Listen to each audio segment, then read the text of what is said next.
Hi there, welcome back. Okay, in this short module, I'd like to introduce two very important Kaizen terms, namely System Kaizen and Point Kaizen.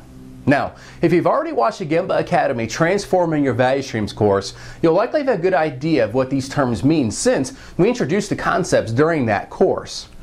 Well, specifically, during that course, we learned how to create a current and future state value stream map. And we also learned about creating Kaizen newspapers that listed out all the activities that needed to happen in order to bridge the gap between current and future state. Well, when taken in full context, the entire future state value stream map and all the noted improvement opportunities represent what we call System Kaizen. But when we look a little deeper, we notice that there are several very specific improvement activities that need to happen.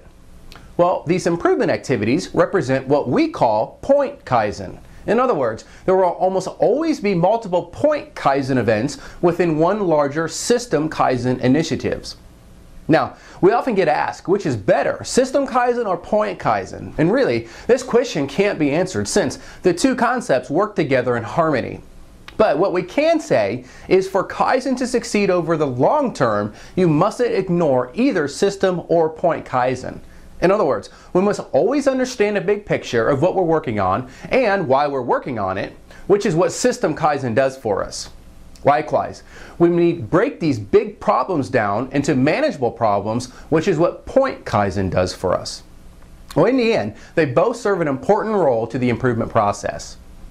Finally, while we stress the need to use value stream maps during your Kaizen efforts, I don't want you to think that they're mandatory since, as we learned in the practical problem solving course, there are different ways to break big, vague problems down into more manageable problems using tools and concepts other than value stream mapping. So, if you haven't already viewed the practical problem solving course, I'd like to encourage you to do so. Okay, well, this wraps up this module on how System and Point Kaizen can and should work together in harmony for long-term success. And in our next module, we're going to learn about a few different roles that need to be involved in the Kaizen event process. So, we'll speak to you soon.